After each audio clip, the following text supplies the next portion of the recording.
might be wondering what is flickering behind me. That is actually the, there we go, that is the Burj Khalifa flickering behind me, for those who might be wondering, because there's definitely something going on with that tonight. But anyways, hey guys, just Murad Murali, daily and consistent content.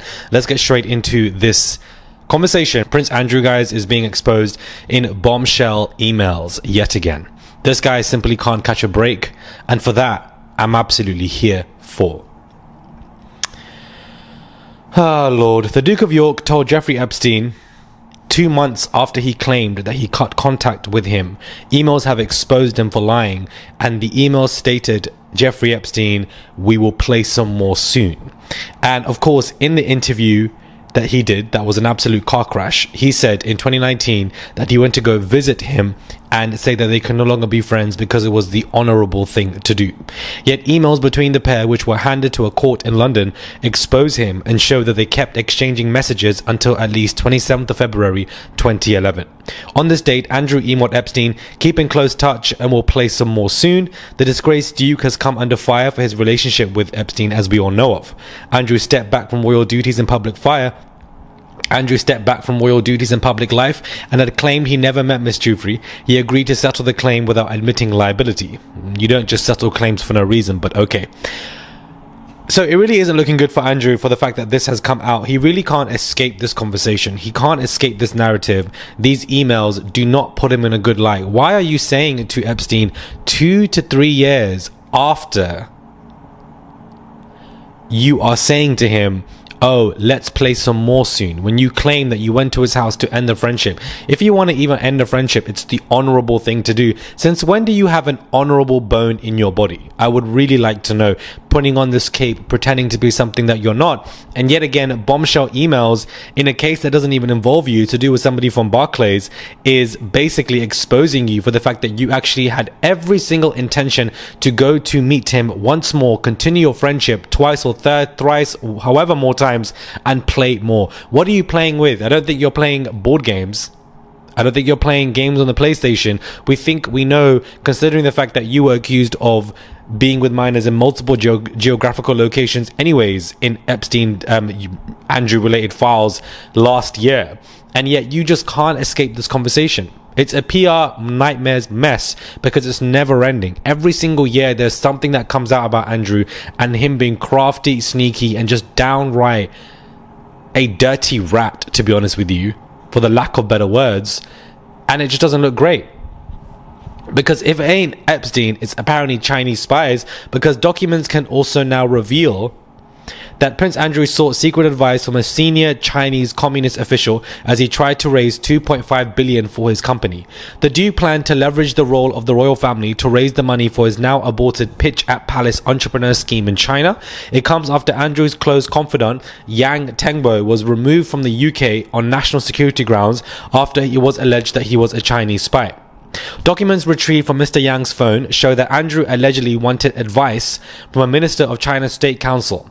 Alistair Mitchie, Secretary General of the British East Asia Council, told the minister that Andrew wanted to organize a conference for world leaders in China. I know that HRH, the Duke of York, will value your private thinking. In turn, that will help him formulate his plans and so enable a consensus. When I am in London, I can privately and informally get the view of the Duke of York. I don't even know what's going on here, but it's always Andrew affiliation with money, corrupt deals. If it's not somebody in Turkey that you were doing stuff with, now it's with Chinese officials trying to raise a large amount of money, 2.5 billion, a plan that miserably failed, working with Chinese spies that of course had to be removed from the country. He is an embarrassment to this royal family because he's continuously facing these ridiculous scenarios that he himself is putting himself in. Andrew is not a victim. If he's not being kicked out of his house by his own brother, emails are being exposed about you and Epstein, you're working with Chinese spies, you're working with somebody in Turkey to try and get money. It's always to do with money and corruption, both Andrew and Charles, because Charles also had the same thing in regards to passport deals way back when. He's brutally been exposed in these documents, not just about Epstein, but also about Chinese spies. And it's always Andrew up to no good. I can imagine you guys reading the title of this video, you're probably thinking Andrew is up to no good again. What's he done now? I bet it's to do with minors. I bet it's to do with money. One of the two. This man is a liar He's not honorable. Far from that. He is an embarrassment to the royal family, but for some reason, everybody has a lot more energy for Meghan Markle than Prince Andrew. When this man has continuously embarrassed the family, if that ain't no privilege, I don't understand what is. Because this man, if Meghan did an ounce of this stuff, she would be dragged through the mud every single second that she is alive. But the fact that Andrew has continuously done stuff like this, continuously been exposed like this, and yet it's not a talking point.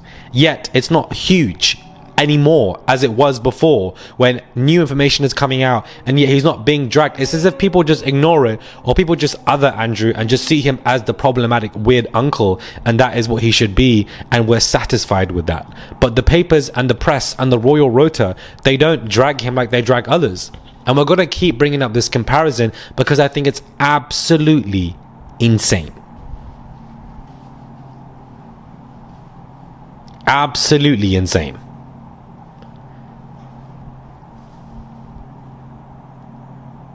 Ridiculous. Absolutely ridiculous. Like, I'm just so sorry. It's just crazy to me that this man continuously, the treatment that he gets, Chinese spies and more emails from Epstein.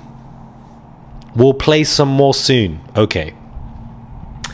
Anyways, it's been announced, guys, that there are major job losses at the Daily Mail. Always regrettable, but it needs to position for an even brighter future. The publisher of the Daily Mail is planning to make fewer than 100 redundancies in what is believed to be the final stage of merging its print and digital teams. Job losses at the Daily Mail as an online and print team are beginning to merge. From the middle of March, all reporters and editors will produce stories for both print and online. Around 100 staff, guys, are expected to be made redundant. 100 jobs are being cut. Why are there major job cuts at Mail title? They are transitioning into a digital style, merging everything together, but firing so many people at the same time. And that in itself obviously is because money is not being met. Targets are not being met. A business that was once profitable, is it more profitable now? I don't understand. Probably not as much if redundancies are being made. So if this ain't Meghan Markle's karma, guys, I don't know what is. Not even just Meghan, but anybody else at the Daily Mail have miserably come against for no reason and just bully them endlessly. These newspapers are not becoming as profitable as they were before. As we're moving into the digital AI age, things are changing for them. Nobody's picking up the papers and reading stuff, especially when it comes to desperate titles. Subscribe, comment down below, give this video a thumbs up. Please do subscribe to the channel. Let's get to 400,000 subscribers. I would really appreciate it. And I'll catch you guys soon for another video.